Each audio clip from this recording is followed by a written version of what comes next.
Hey everyone, my name is Taylor Sparks. I'm the editor-in-chief at Integrating Materials and Manufacturing Innovation. Let's talk about this paper.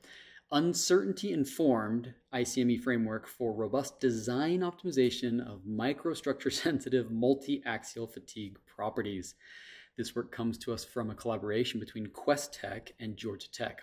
The authors are Gary Whalen, Sam Sorkin, and David McDowell. Readers of this journal are familiar with ICME process. Understanding these predictive process structure property models, how they can be used to really do rapid design of composition, processing, microstructures to get just the property you need for your application. But they point out that realistic, complex engineering applications, there tends to be competing objectives and complex process structure property relationships. And there's multiple sources of uncertainty that can ultimately affect your predictive performance, okay? So in this work, they apply the CALPHAD method to predict the process structure relationships and then use crystal plasticity finite element method to predict the structure property relationships for both static and microstructure sensitive multi-axial fatigue properties. They do it with a case study on Ti64. So there is a ton of prior art here that they're building on. Obviously, Greg Olson's fundamental work on PSP modeling, pivotal work by Fatemi and Sosi on fatigue modeling, just a ton of work by a variety of authors, but maybe the most recent or immediately relevant prior art are these two works that identify uncertainty, since that's what this paper is about. There's two papers on aleatoric and epistemic uncertainty when you're modeling fatigue. The first is this one in 2019, published in Engineering Fracture Mechanics by our same authors. The second is in a journal that you know and love, ICME, capturing another form of uncertainty in this fatigue modeling.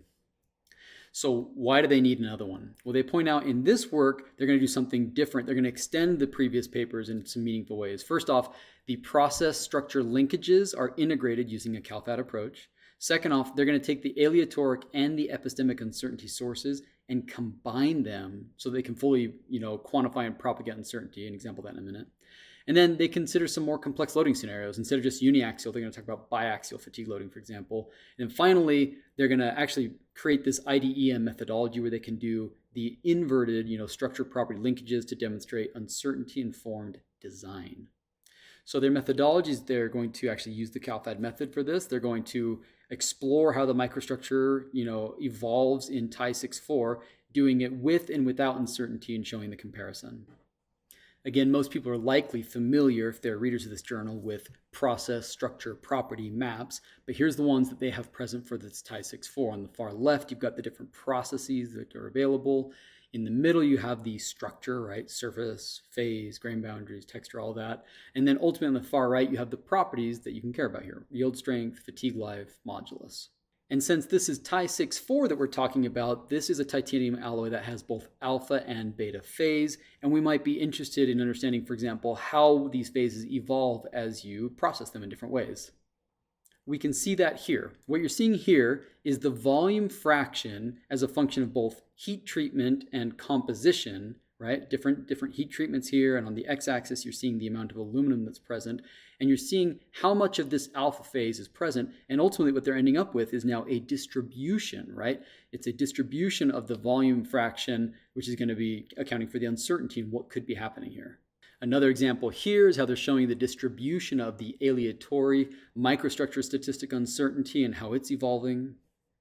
And then finally, an example of inductive design exploration using no uncertainty versus what it looks like with uncertainty.